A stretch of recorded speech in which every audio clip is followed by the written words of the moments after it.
Media ప్రపంచానికి స్వాగతం. ఇది ఎన్ఎం మీడియా. నికోడెమస్ ముద్దాడ ఛానల్ కి స్వాగతం.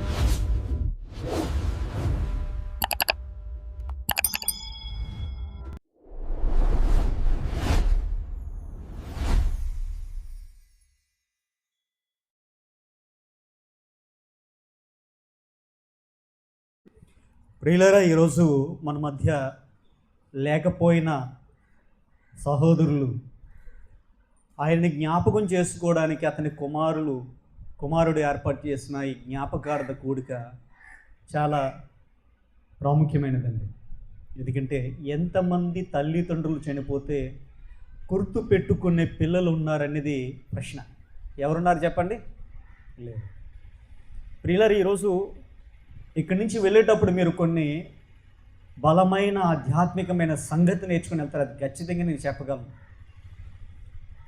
మనము లోకంలో ఉన్నాం, బ్రతుకుతున్నాం.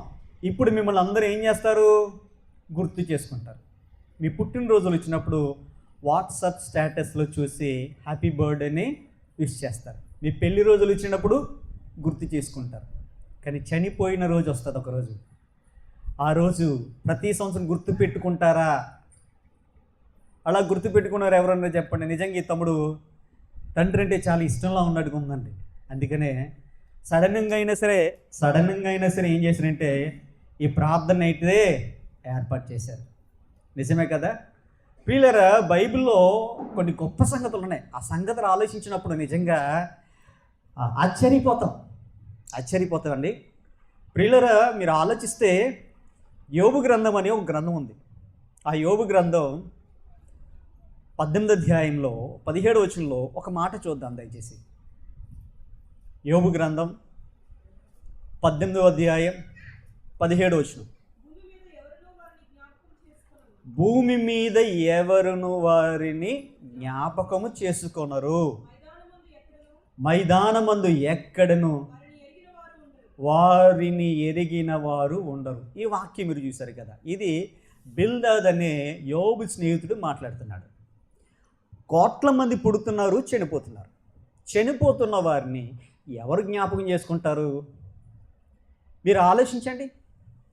జ్ఞాపకం చేసుకోవాలంటే ఏదో చేసి ఉండాలి. ఏం చేసామని? పుడుతున్నారు, చచ్చిపోతున్నారు. చనిపోయిన ప్రతి వ్యక్తి బ్రతుకున్న వారి జ్ఞాపకాలలో ఉండాలి అంటే ఏదో చేయాలి. ఇప్పుడు ఇతని తండ్రి కాబట్టి ఇతను జ్ఞాపకం చేసుకున్నాడు, తల్లి కాబట్టి జ్ఞాపకం చేసుకుంటారు. అన్న, తమ్ముడు, చెల్లి, అక్క, ఈ బంధాలు బట్టి జ్ఞాపకం చేసుకోవచ్చు. ఒకవేళ ప్రేమ ఉంటే, వారితో బాగా అనుబంధం, ఆప్యాయతలుంటే, వారు మరణించిన ఆ మరణం యొక్క బాధ వారి మధ్యలో చెరిగిపోకుండా వారిలో ఉన్నప్పుడు గుర్తు చేసుకోవచ్చు కదా. కానీ అందరూ గుర్తు చేసుకుంటారా? బిల్దద్ చెప్పిన మాట అదే. వారు మరణమైన తర్వాత ఎవరు వారిని ఏం చేయరట? జ్ఞాపకం చేసుకోరు. నేను ఇలా ఆలోచించినప్పుడు లోకంలో చాలామందిని జ్ఞాపకం చేసుకుంటున్నారు. ఇది ఆధ్యాత్మికమైన కోణం కదా. ఇప్పుడు లోకపరమైన కోణంలో కనుక చూస్తే, భౌతికంగా చూస్తే, ఈ లోకంలో చనిపోయిన అనేక మంది సోల్జర్స్ని, సైనికులని, దేశ నాయకులని, రాజకీయ నాయకులని, శాస్త్రవేత్తలని, పండితులని జ్ఞాపకం చేసుకుంటారా లేదా? డాక్టర్ బిఆర్ అంబేద్కర్ గారి జ్ఞాపకం ఉందా లేదా? పుట్టినరోజు ఉంది, మరణించిన రోజు వర్ధంతిగా చేసుకుంటారు. అలాగే మహాత్మా గాంధీ, ఆయన పుట్టినరోజు చేస్తారు, ఆయన మరణించిన రోజు చేస్తారు. ఆలోచించండి. ఇలా డాక్టర్ పిజే అబ్దుల్ కలాం, అలాగే గొప్ప సైంటిస్టులుగా ఉన్నవారు కాదు, ఇంకా వాళ్లే కాకుండా దేశానికి సేవలు అందించిన సైనికులందరినీ గుర్తు చేసుకుని ఒక దినం పెట్టారండి వారి సేవల కోసం. ఇలా లోకంలో ఏదో విశేషంగా సమాజానికి ఉపయోగపడే ఒక సేవ చేసి మరణిస్తే సమాజం ఆ మేలుల్ని, ఆ మంచిని, ఆ లాభాలు పొందుకుంటున్న ప్రతిసారి వారిని ఏం చేసుకుంటారు? మరణించిన వారు లేకపోయినా ఆ తేదీ రోజు, వారి పుట్టినరోజు నాడు జ్ఞాపకం చేసుకుంటారు. మరలా వారి చనిపోయిన రోజు కూడా జ్ఞాపకం చేసుకుంటారు. ఇక్కడ బైబిల్లో ఉన్న ఈ యోబు గ్రంథం 18-17 ప్రకారం చూస్తే మరి ఎవరిని గుర్తు చేసుకోరంటారేంటి? అంటే అర్థం ఏంటంటే యోబు స్నేహితుడు బిల్దాద్కి సరిగ్గా నాలెడ్జ్ లేదు. అఫ్కోర్స్ ఆయన చెప్పిన దాంట్లో కొంత వాస్తవం ఉంది. ఎందుకంటే కోట్ల మంది పుట్టిన ఈ ప్రపంచ జనాభాలో, పుట్టి చనిపోతున్న ఈ జనాభాలో అందరూ గుర్తుపెట్టుకోరు. కానీ అందరూ గుర్తుపెట్టుకునేలా ప్రత్యేకంగా బ్రతకాలి. అలా బ్రతికితేనే మీరు గుర్తుంటారు. ఇదిగో ఈ మరణించిన ఈయన అప్పలకొండ గారు గుర్తుపెట్టుకున్నారంటే కుటుంబం గుర్తుపెట్టుకున్నారు. కాలనీ వాళ్ళు ఎంతమంది గుర్తుపెట్టుకున్నారు? సంఘం ఎంతమంది గుర్తుపెట్టుకున్నారు? ఆలోచించండి. నేనేమంటానంటే అలా గుర్తుపెట్టుకోవాలంటే మనం ఏం చేయాలి? అదే ఈరోజు ఈ పాఠం. బైబిల్లో మరణించిన కొందరిని గురించి గుర్తు చేసుకున్నారు. అలా గుర్తు చేసుకోవడానికి వాళ్ళు ఏం చేశారు అనేది ఈరోజు ఈ పాఠం ద్వారా మనందరం ఏం చేద్దాం? నేర్చుకుందాం. ప్రియులారా, మీరందరూ కూడా బైబిల్ తెరుస్తున్నట్లయితే సామెతల గ్రంథం నుంచి 10వ అధ్యాయము 7వ వచనాన్ని దయచేసి చూడండి. సామెతల గ్రంథము 10వ అధ్యాయము 7వ వచనం చూద్దామండి. నీతిమంతుని జ్ఞాపకము చేసుకొనుట ఆశీర్వాదకరం. నీతిమంతుడు ఎవరు అని ఆలోచిస్తే బైబిల్ ఉంటుంది. రోమిల్ రాసిన పత్రికలు అంటాడు, నీతిమంతుడు ఒకడును లేడు, అందరూ పాపం చేసి అంటారు. మరి నీతిమంతుడు ఒక్కడు లేడు అన్నప్పుడు మరి నీతిమంతుని జ్ఞాపకం చేసుకోవాలంటే ఎవరా నీతిమంతుడు? ఏంటా జ్ఞాపకం? ఒక్కసారి మీరు మనసు పెట్టాలి. నీతిమంతుడు ఏంటా జ్ఞాపకం? నీతిమంతుని జ్ఞాపకం చేసుకోవాలంటే ఏంటి అర్థం? ప్రియులరా, ఈ లోకంలో దేవుని నమ్ముకున్న వాళ్ళందరూ నీతిమంతులేనా? దేవుని పిల్లలందరూ నీతిమంతులేనా? నీతిగా బ్రతికేవారి నీతిమంతులా? దేవుని నమ్మినంత మాత్రాన నీతిమంతులైతే అయిపోరు. ఆ నీతిని చివరిదాకా కాపాడుకోవాలి. నీతి అనగా విశ్వాసము, ప్రభువునందు మీరు ఉంచిన విశ్వాసం. ఆ విశ్వాసంలో మీరు కనపరచవలసింది పరిశుద్ధత, న్యాయాన్ని, యథార్థత, ప్రేమను, సత్క్రియలను.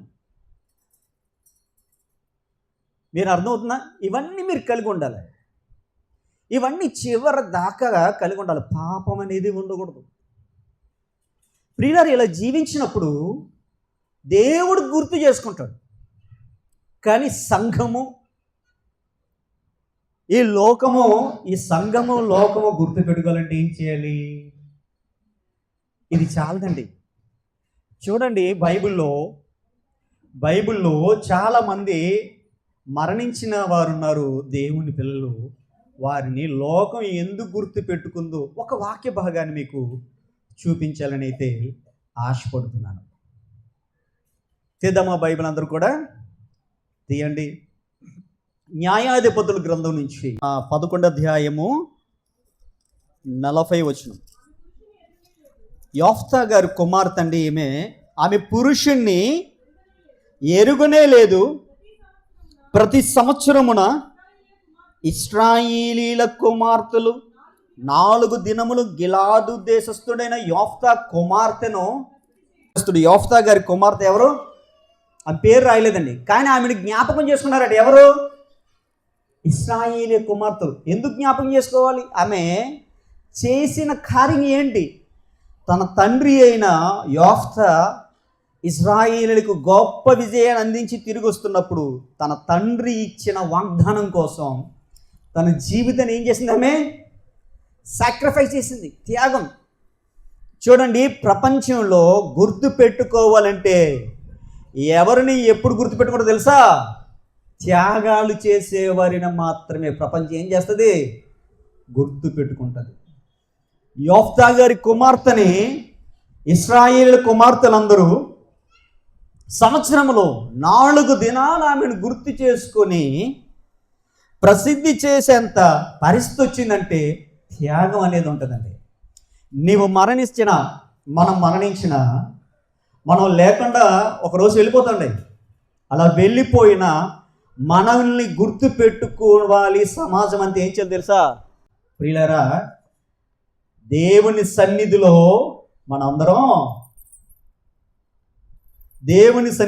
మనమందరమును ఏం చేయాలండి? త్యాగాలు చేయాలి. భక్తి ఉంది, విశ్వాసం ఉంది, ప్రేమ ఉంది అని చెప్పడమే కాదు, నిన్ను సంఘము, దేవుడు మర్చిపోకుండా ఉండాలంటే నీ జీవితంలో ఒక త్యాగం. ఏంటా త్యాగం? ఏమైనా ఉందా? పాస్టర్ గారికి గాయాలు రేపేవాళ్ళే కానీ, దేవునికి గాయాలు రేపేవాళ్ళు కానీ, దేవుని దృష్టిలో త్యాగాలు చేసేవాళ్ళు ఎవరు ఉన్నారో చెప్పండి. త్యాగం అంటే ఏంటి? అది అలాంటిది కాదు. ప్రాణాలు కూడా అవసరమైతే పెట్టేయాలి. తెలుసా మీకు? ఎస్తేరు గ్రంథం నుంచి 4వ అధ్యాయము 16వ వచనం కనుక 17వ వచనం కనుక చూడగలిగితే 16వ వచనం. ఎస్తేరు గ్రంథము 4వ అధ్యాయము 16వ వచనం. నీ పోయి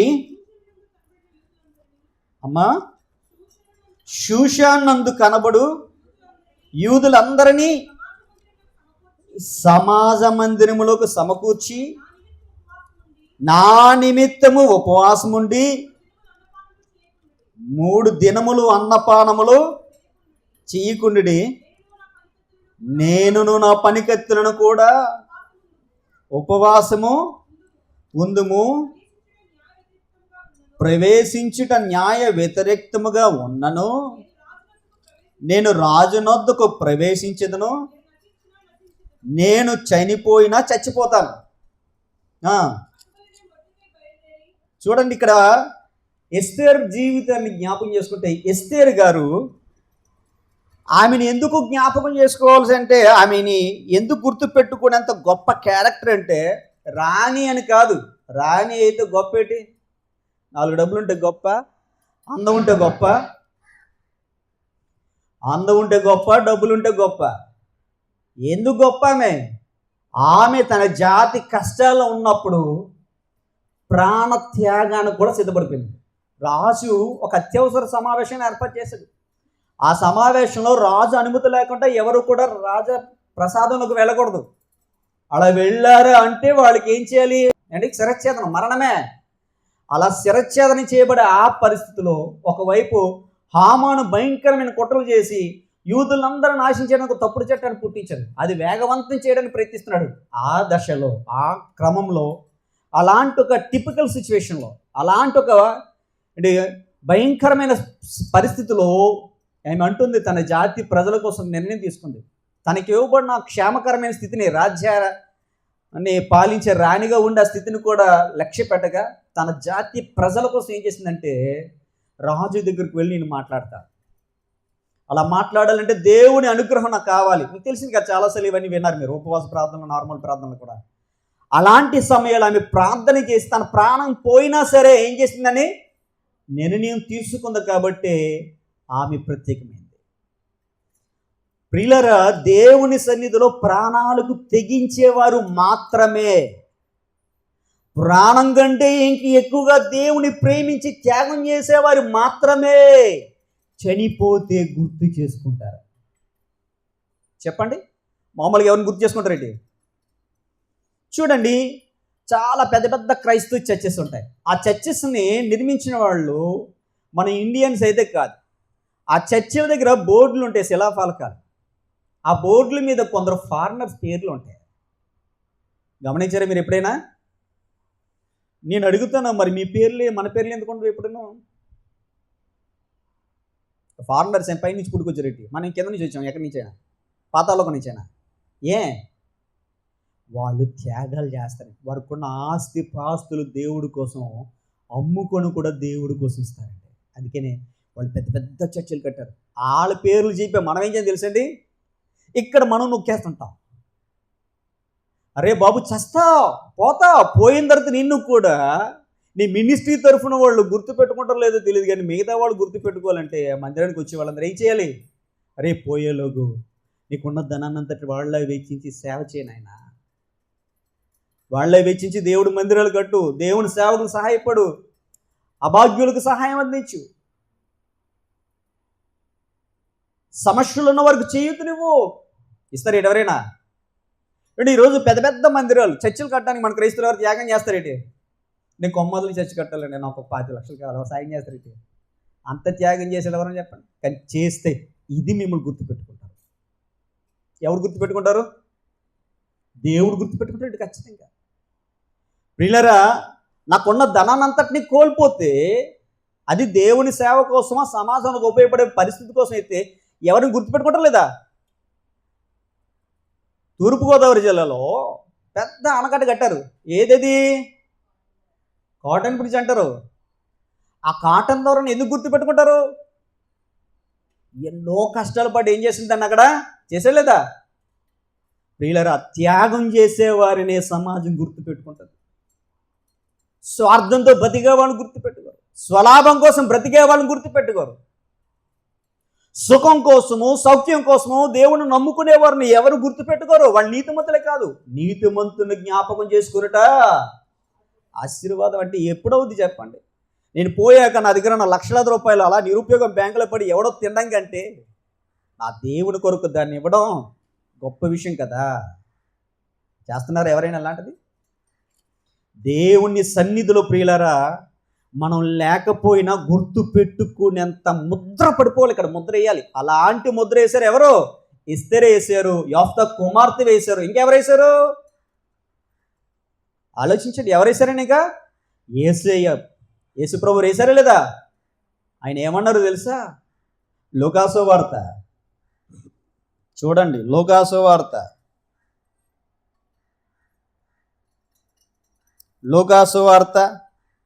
22వ అధ్యాయం 19వ వచనం.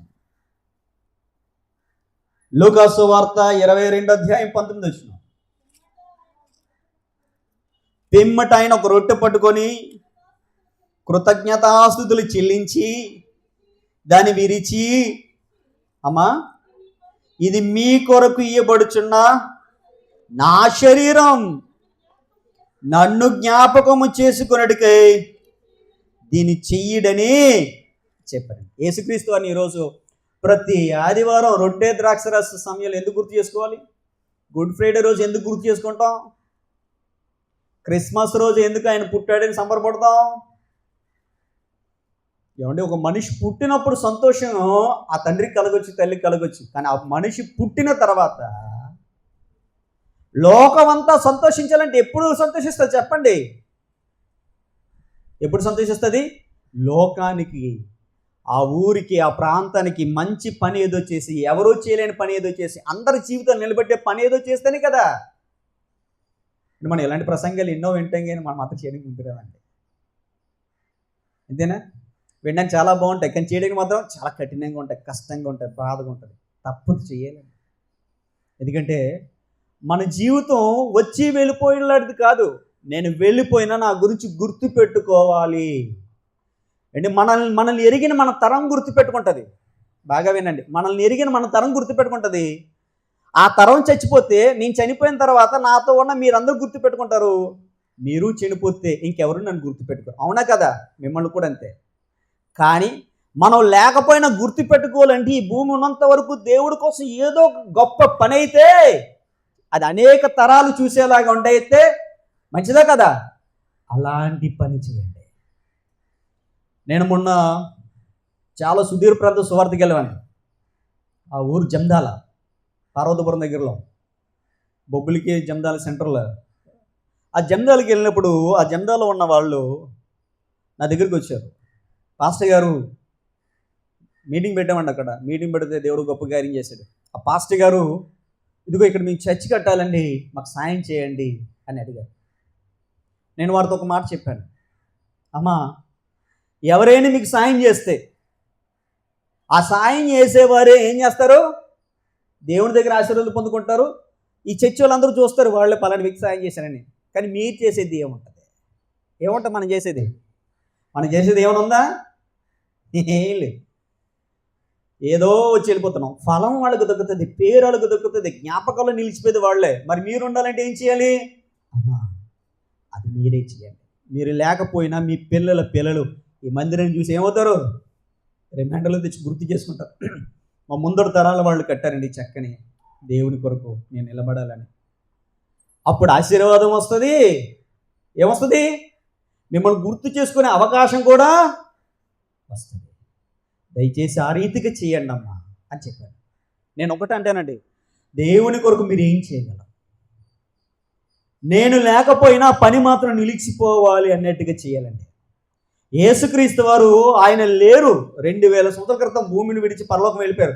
కానీ ఆయన ఎందుకు గుర్తు చేసుకున్నారంటే, సర్వ మానవాళి రక్షణ కొరకు తన ప్రాణాన్నే ఇచ్చేసాడు. ఒక మనిషి ఎక్కువగా దేని ప్రేమిస్తాడంటే దేని ప్రేమిస్తాడు?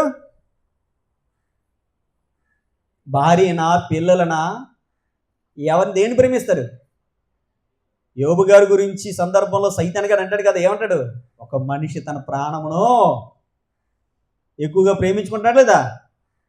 భార్యని శోధించింది, పిల్లలు అందరిని లేపేసింది, భార్య ఉంచాడు, శోధనకి అన్ని చేసి చివరికి ఏంటంటే అతను ప్రాణం దగ్గరకు వచ్చేసరికి దేవుడు అంటాడు, నువ్వు దాన్ని ముట్టుకోవద్దు. అంటే మనిషి ఎక్కువగా ప్రేమించే దేన్ని?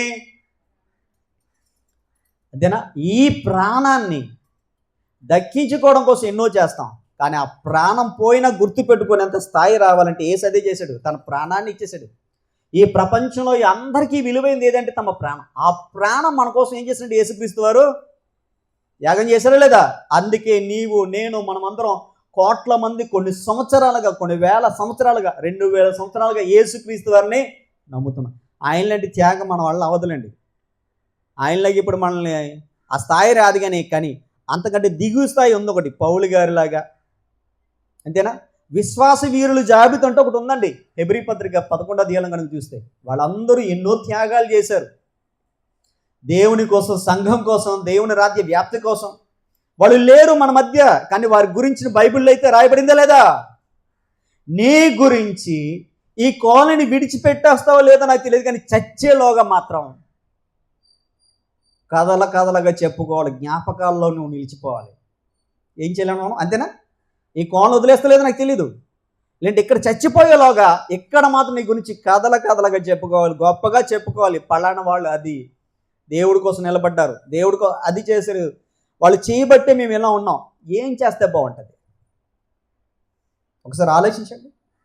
ఎందుకంటే మరణించిన వారిని జ్ఞాపకం చేసుకోరండి సమాజం. జ్ఞాపకం చేసుకుంటారా? ఎవరిని జ్ఞాపకం చేసుకుంటారు? కోట్ల మందిలో కొందరు దినాలు మాత్రం ప్రత్యేకంగా భూమి మీద మనం గుర్తు చేసుకుంటాం, అది పుట్టినరోజులు, చనిపోయిన రోజులు. మిగిలిన వారు ఎందుకు లేవు? అది లోకపరంగా అయితే ఆధ్యాత్మికంగా చూస్తే ఒక యేసుక్రీస్తు వారి దినాన్ని మన క్రైస్తవులుగా జరుపుకుంటున్నాం. పుట్టిన దినాన్ని, మరణించిన దినాన్ని, తిరిగి లేచిన దినాన్ని. ఇశ్రాయేల్ అయితే యోఫ్తా గారి కుమార్తె దినాన్ని జ్ఞాపకం చేసుకుంటారు. ఇంకా ఇలా అనేక ప్రత్యేక దినాలు వారు గుర్తు చేసుకునేలా ఉన్నారంటే వారు చేసిన పనులు, వారు చేసిన భక్తి, వారి దేవుని పట్ల చూపించిన విశ్వాసం. ప్రియులరా, మరి ఏం చేస్తే బాగుంటుందో ఒకసారి ఆలోచించండి. ఓ నిర్ణయం తీసుకో. ప్రార్థనకి పిలిచారు, 2 మాటలు చెప్పారు, మంచి విందు పెట్టారు, వెళ్ళిపోతున్నానే కాదు అది. ఎందుకంటే మరణం అందరికీ వస్తుందా రాదా? ముందే వచ్చి లేటుగా రావచ్చు, ఎప్పుడైనా రావడం మాత్రం పక్కా, కన్ఫర్మా కాదా? అలా అయినప్పుడు నువ్వు దేవుడి కోసం ఏం చేస్తావు? నువ్వు చచ్చిపోతే నీ కొడుకు కూతురు కూడా గుర్తుపడగలంట వ్యర్థంగా బ్రతుకుతావా? నువ్వు చచ్చిపోతే నీ ఊరు వాళ్ళ బాబు పేడ ఒదిగిపోయింది రాబు అనుకుని వెళ్ళి బ్రతుకుతారా? అలాంటి ఆమె మరలా ఎప్పుడు వస్తుందో, అటువంటి వ్యక్తి మరలా ఎప్పుడు వస్తాడో.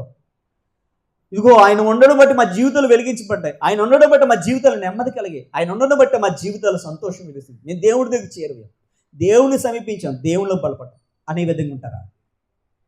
ఒక నిర్ణయం తీసుకోండి. ఎందుకంటే ధనం శాశ్వతం కాదు, ఆస్తులు శాశ్వతం కాదు,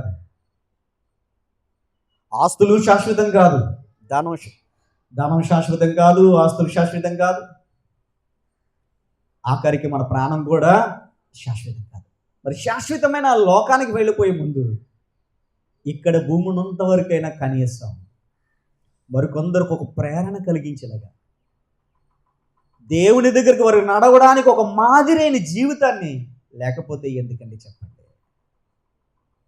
చాలా పురుగులు చచ్చిపోతాయి, తిరిగి వాడికి బతుకుండవు, కానీ ఒక పురుగు మాత్రమే చనిపోయిన తర్వాత దాన్ని చూస్తూ ముచ్చటేస్తుంది. అది ఏ పురుగు? అది గొంగళ పురుగు సీతాకోక చిలుకగా మారేటప్పుడు అది చావడానికి మునిపే దానికి గొప్పగా స్థితి అయితే పొందుకుంటుందా లేదా? ఇదిగో మనం కూడా చనిపోవడానికి మునిపే గొంగళ పురుగులుగా పరిణామం చెందాలి. ఈ సమాజం దేవుడు గుర్తు పెట్టుకునేంత గొప్ప స్థాయి విశ్వాసము, ప్రేమ, త్యాగం, అటువంటి క్రియలు, అటువంటి పనులు, అటువంటి మాటలు నీ జీవితంలో ఉండాలి. ఒకసారి ఆలోచించండి. ఏ దినమో ఏ క్షణమో ఎవరికో తెలియదు. ఏ క్షణమైనా పర్లేదు, నేను విడిచి వెళ్ళిన నా ఇంటి వారు, నేను విడిచి వెళ్ళిన నా సంఘం, నేను విడిచి వెళ్ళిన నా ఊరు, నన్ను సదాకాలం గుర్తు పెట్టుకునేంతగా నేను ఏదో ఒకటి చేయాలి దేవుడి కోసం నిర్ణయించుకోండి. నేను అలాగే చేశారు. ఎవరు తెలుసా? బైబిల్ ముద్రించడానికి మనకు సహాయం చేసింది ఎవరు? John Gutenberg. ఆ బైబిల్ని అనువాదం చేసేవారు ఎవరండి? విలియం కేరీ గారు. దేవుడి కోసం ఆయన ఒక మాట అన్నాడండి, దేవుని నుంచి గొప్ప కార్యాలు ఎక్స్పెక్ట్ చేయడం కాదు, దేవుని కోసం గొప్పగా బ్రతకడం మనం ఎక్స్పెక్ట్ చేయాలి. జనాలు మన నుంచి సంఘం చూడాలి మన కోసం. మనం విడిచి వెళ్ళేలో ఏం చేయాలట? గొప్పగా బ్రతకాలి. దేవుడు ఎప్పుడు కార్యం చేస్తాడని ఎదురు చూస్తుంటారు. దేవుడు కార్యాలు చూస్తే దేవుడు స్తోత్రాలు చెప్పి మర్చిపోయే జనమే. కానీ దేవుని కోసం గొప్పగా నేను ఏదో ఒకటి చేయాలి. ఏం చేయాలి? ఏం చేస్తే బాగుంటుంది? ఈ తరం అంతా కూడా చాలా పాడైపోతుంది. ఇక్కడున్న మనుషులందరూ కూడా వ్యర్థులైపోతున్నారు. నానాటికి విశ్వాసం క్షీణించిపోతుంది, ప్రేమ చల్లారిపోతుంది, దైవభక్తి లేకుండా పోతుంది. ఒకవైపు మత్తఛాందస్వాదం పెరిగిపోతుంది, మరోవైపు విశృంఖలమైన పాపము హెచ్చరిల్లిపోతుంది. బావి వరుసలు మర్చిపోతున్నారు. ఎక్కడ చూసినా కామము, అన్యాయము, క్రోధం ఇవే నిండుకున్న ఈ సమాజాన్ని నేను ఎలా మార్చాలని ప్రభువా, నేను ఏ విధంగా సేవ చేయాలి, నేను ఏ విధంగా నీకు ఓ ప్రత్యేకంగా నేను కనపరుచుకోవాలి, ఏ రీతిగా తండ్రి జీవించాలి, ఏ రీతిగా నేను సమాజానికి మాదిరిగా ఉండాలి. ఏమంటే ఎవరికైనా అలాంటి బలమైన కోరిక, ఆశ మీ జీవితంలో కలుగుతూనే లేదా? ఎవరైనా బాగా బంగారు వేసుకొని నాకు బాగా బంగారు ఉండాలని ఆశ కలుగుతుంది. ఎవరికైనా డబ్బులు ఉంటే బాగా నాకు డబ్బులు ఉంటే బాగున్న ఆశ కలుగుతుంది. కానీ ఇది కాదండి. భక్తుడిగా ఈ సమాజం నేను గుర్తుపెట్టుకోవాలంటే నీతిమంతుని జ్ఞాపకం చేసుకోవడం ఆశీర్వాదం ఏంటి? ఎప్పుడంటే వారు నడిచిన త్రోవ, వారు చేసిన క్రియలు, వారి ప్రేమ, వారి భక్తి మాదిరిగా ఉండాలి. ఆ స్థాయి రావాలంటే ఏం చేయాలి? నిన్ను నువ్వే మార్చుకోవాలి, నిన్ను నువ్వే ఇన్స్పైర్ చేసుకోవాలి, నిన్ను నువ్వే ప్రశ్నించుకో, నిన్ను నువ్వే ఏం చేయాలండి? ఏదైనా చేయాలని పూనుకో. దేవుడి నుంచి, సంఘం నుంచి, మనుషుల నుంచి గొప్ప కార్యాలు ఎక్స్పెక్ట్ చేయడం కాదు, నేను ఏదైనా గొప్పగా చేయాలి. ఎందుకంటే మన జీవితం ఇంతలో కనబడి అంతలో మాయమైపోయే ఆవిరి వంటిదే. కావున గొప్పగా ఏదో చేద్దాం. ఏం చేస్తే బాగుంటుంది? చాలామంది అండి వారు తోచిన విధంగా సేవా కార్యక్రమం చేస్తున్నారు. బట్టలు పంచుతున్నారు, అన్నాలు ఇస్తున్నారు, కొందరికి అనారోగ్యం ఉంటే డబ్బులు సాయం చేస్తున్నారు. ఆ సాయం చేసేవాళ్ళు కొద్ది కాలం గుర్తుంటారు, కానీ నిరంతరం గుర్తు పెట్టుకోవాలంటే నేను అనుకుంటున్నానండి, దేవుని కోసం అసలు విదేశీయులు పంపిస్తే ఎక్కడ సేవ చేయడం గొప్ప కాదు. మన దగ్గర కూడా చాలా ధనం ఉంది, మన దగ్గర ధనం పెట్టి మనమే గొప్పగా సేవ చేద్దాం. అనేక మందిరాలు కడదాం, అనేక మందికి ఉపయోగపడి ఇలాంటి రిహాబిలిటేషన్ సెంటర్స్ని నిర్మిద్దాం. అనేకులకి ఏం చేయాలి? మనము మన వంతుగా మానవత్వంతో దైవత్వాన్ని చూపించే గొప్ప సేవా కార్యక్రమాలు ఏం చేయాలి? చూపించలేదా? అలా చేయాలంటే నా ఒక్కడి వల్ల అవదు, మనందరి వాళ్ళు కలిస్తే అవుతుంది లేదా? తప్పకుండా చేయగలమండి. ఎవరో ఇస్తే చేస్తే వాళ్ళకి ఫలం, వాళ్ళు మనకి ఇచ్చారు కాబట్టి మనకు వాడుకుంటే వాళ్ళకి ఫలం, కానీ మనకు ఫలం ఎప్పుడు వస్తుంది? పుచ్చుకోవడం కంటే చెప్పండి ఇచ్చుటి ధన్యం. ఎవరైనా ఇస్తే సేవ చేయడం గొప్ప విషయం కాదు, ఏది లేకపోయినా సేవ చేయాలి. ఈ దేవుని కోసము, దేవుని మందిరం కోసం, దేవుని ఆలోచన ఆశయాల కోసం నేను ఏదైనా చేయాలని గొప్పగా పూనుకుంటే రండి, మీకు ఎప్పుడు మార్గనిర్దేశకత్వం చేయడానికి సిద్ధంగా ఉన్నాం. ఎందుకంటే నాది అదే ఆశ. మనందరూ కాలం చేసేలాగా, నేను కాలం చేసేలాగా గుర్తు పెట్టుకోవాలి. సమాజం ఒక మాదిరి, ఒక వే వేసి వెళ్ళిపోవాలి. యేసు మాదిరి మనం ముందు ఇచ్చినట్టుగా మనం కూడా సమాజం ఏం చేయాలని గుర్తించుకునే రాగా బ్రతకాలి. అప్పుడే కదా. ఎందుకంటే ఈరోజు తమ్ముడు వాళ్ళ నాన్నగారిని జ్ఞాపం చేసుకున్నారు, ఆయన పిలబట్టి మీరు అందరూ వచ్చి జ్ఞాపం చేసుకున్నారు, లేదంటే లేదు. అలా కాదు. ప్రతిరోజు ఎప్పుడు వస్తుంది తేదీ? మహానుభావుడు, మహాత్ముడు మా కోసం అంత గొప్ప కార్యక్రమం చేశాడు, ఆయన గుర్తు చేసుకోకపోతే మాకు జీవితం లేదు అనే స్థాయికి మనం ఏం చేయాలండి? వచ్చేయాలి. ఆ స్థాయికి సమాజం వచ్చేలాగా మీ సేవా పరిచర్య, మీ భక్తిని, మీ ప్రేమను, దేవుని పట్ల మీ క్రియలను విస్తరించండి. ఆలోచించండి. మనిషిగా పుట్టినందుకు ఈ సమాజానికి ఎంతో కొంత మేలు చేసి మనం ఏం చేయాలండి? వెళ్ళిపోలేదు. అది ఆధ్యాత్మికంగా, లోకపరంగా. అలా చేయదలుచుకున్న వాళ్ళు మాత్రమే నిలిచిపోతారు. నాకు తెలిసి ఈ సంస్థ అధినేత మిస్టర్ డైక్మన్ గారు కదా, ఆయన రిమైండ్ చేసుకుంటా వై, ఎందుకంటే ఆయన చేసిన సేవ అలాంటిది కదా. మరి మిమ్మల్ని గుర్తు చేసుకోవద్దా? మీ ఇంట్లో వాళ్ళు గుర్తుపెట్టుకుంటారా? చచ్చిపోయిన తర్వాత గుర్తుపెట్టుకోలేరు చాలామంది. ఇలా ఉండిపోదా? ఓ గుర్తింపు లేని వారిగా కనుమోద్దామా? దేవుని ఎదుట, సంఘం ఎదుట, అనేక నీతిమంతులు పరిశుద్ధుల ఎదుట గొప్ప గుర్తింపు కలిగి జీవిద్దామా? ఏం చేద్దాం? మీరే ఆలోచించండి. ప్రియులారా, 2 కాసులు ఇచ్చిన ఆమె అందరికంటే గొప్పగా ఇచ్చిందని గుర్తు చేసుకున్నారు. యేసు మరణానికి ముందు ఆయిల్తో ఆయన ఏం చేసింది? అభిషేకించింది. ఆమెని జ్ఞాపకం చేసుకుంటున్నారు.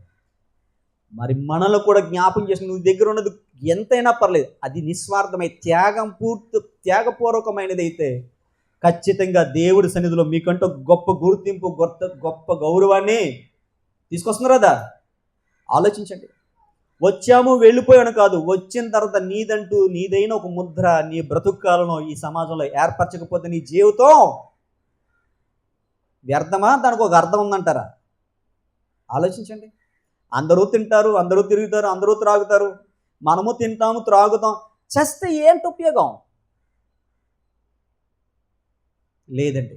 దేవుని పిల్లల విశ్వాస వీరుల్లో ఆ జాబితాలో నీకంటూ ఒక చోటు ఉండాలి. హెబ్రీ పత్రిక 11వ అధ్యాయంలో రాయబడిన కొన్ని వచనాలతో ముగించబడవచ్చు, కానీ ఆ కాలం నుంచి ఈ కాలం వరకు ఆ జాబితా తండ్రి అయిన దేవుని ఎదుట, సంఘం ఎదుట పెరుగుతుందా లేదా? అమరవీరులైన వారు, దేవుడి కోసం హతసాక్షులైన వారు లిస్టు పెరుగుతుంది. దేవుని కోసం త్యాగాలు చేస్తున్న లిస్టు పెరుగుతుంది. ఆ లిస్టులో నా పేరు ఉండాలని ఎంతమందికి బలమైన కోరుకుంది? పరలోకం వెళ్ళబడే లిస్టులో నా పేరు ఉండాలని కోరుకోవడం గొప్ప విషయమే. అంటే మీకు విషయం చెప్తా, ముగించేస్తాను నేను. కొందరు ఖరీదైన స్కూల్లో చదివిస్తున్నారు. లక్షలు వెచ్చించి స్కూల్లో జాయిన్ చేస్తారు. 10th క్లాస్కి ఇంటర్నేషనల్ స్కూల్స్ అంటే కొన్ని లక్షల ఫీజులు డొనేట్ చేస్తాయి. అలాంటి చోట మీ అబ్బాయి ఖచ్చితంగా పాస్ అవుతాడు. పాస్ అయితే నథింగ్, ఏం కావాలి అక్కడ? నేను అలాగే అడిగాను. మా సహోదరి కొమ్మదులు ఒక సహోదరిని, తన కుమార్తెని ఒక ప్రైవేట్ స్కూల్, కార్పొరేట్ స్కూల్లో చదివిస్తుంది. పాస్ అయ్యేలా ప్రార్థన చేద్దాం అన్న, పాస్ కదన్నారు, ర్యాంక్ అంటున్నారు. కామన్గా పాస్ అవుతారు ఎవడైనా. అక్కడ ఏం కావాలి? ర్యాంక్ కొట్టాలి. నేనేమంటున్నానంటే, లక్షలు పోసి చదివిన స్కూల్లో ర్యాంక్ కోసం తాపత్రయపడతారు వాళ్ళు. పరలోకం వెళ్ళే జాబితాలో పేరున్న గొప్ప విషయం కాదు. ఆ పేరు నీతిమంతుల జాబితాలో, విశ్వాస వీరుల, త్యాగదనుల జాబితాలో పేరున్న, అమరవీరుల జాబితాలో పేరున్న గొప్ప విషయం. అంటే ర్యాంక్ ఏంటండి? అది ర్యాంక్. అమ్మ, నా మాటలు మీకు బోరుగా అనిపిస్తున్నాయా? మండిస్తున్నాయా? మండితే మన్నండి, చల్లగా అవ్వకండి. చల్లగా అయ్యామంటే చచ్చిపోయిన అర్థం, ఆత్మానుసారంగా. ఈ మాటలు విని మీరు ఏం నిర్ణయం తీసుకోకపోతే, దేవుడి కోసం ఎలాంటి ఆలోచన రాకపోతే మీరు ఏమైనట్టు? బ్రతుకున్నామని పేరైతే ఉంది కానీ పరలోకమందున దేవుని ఇప్పుడు మర్చిపోయారు, సంఘం కూడా మనం మర్చిపోయి ఉండకూడదు కదా. అందుకని జీవించేవారు ఇక మీదట ఎవరి కోసం బ్రతకాలి? క్రీస్తు కోసము. క్రీస్తు ప్రేమను సమాజంలో స్థాపించడం కోసం సమాజ ప్రజల హృదయాలలో చిరస్థాయిగా దేవుని కొరకు బ్రతికిని నీ సేవలు గుర్తుంచుకునేలాగా బ్రతకడానికి అయితే ప్రయత్నించండి.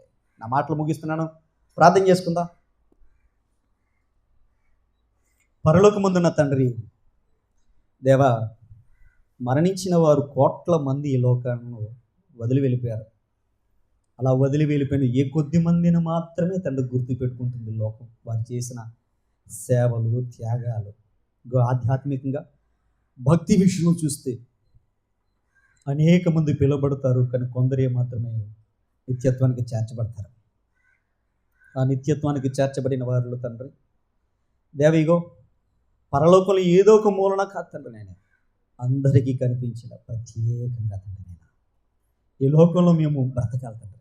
ఇక పౌల్ని మీరు గుర్తించినట్టుగా, దేవా, భక్తులు మీరు గుర్తించినట్టుగా విశ్వాస వీరుల జాబితా నాయన మొదటి శతాబ్దం నుంచి కొనసాగుతూనే ఉంది. ఆ జాబితాలో మాకంటూ ఒక సుస్థిరమైన స్థానాన్ని, దేవా, క్రీస్తు కోసం హతసాక్షులైన వారి జాబితాలో మాదైన ఆ స్థానాన్ని మేము పొందుకునేలాగా, ఈ సమాజం గుర్తించుకునేలాగా, క్రైస్తవ సమాజం నాయనా గుర్తించుకునేలాగా ఒక మాదిరి ఉంచిపోయే జీవితం దయచేయండి దేవా. కన్నవారినే బ్రతుకుండగానే మర్చిపోతున్న ఈ లోకంలో తండ్రి లేకున్నా ఆ తండ్రిని జ్ఞాపం చేసుకున్న కుమారుణ్ణి, అతని ఇంటి వారిని జ్ఞాపం చేసుకోండి, కాపాడండి, రక్షణ ప్రసాదించండి, మీ సన్నిధిలో మీ కొరకు నిలబెట్టండి. ఈ సందేశాన్ని వింటున్న మీ పిల్లల్ని, వారి కుటుంబాన్ని నిలబెట్టండి. యేసుక్రీస్తు నామాన ప్రార్థిస్తున్నాము తండ్రి, ఆమేన్.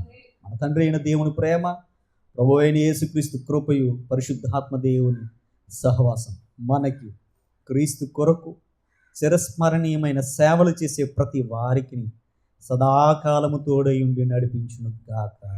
ఆమేన్. థాంక్యూ అండి. God bless you.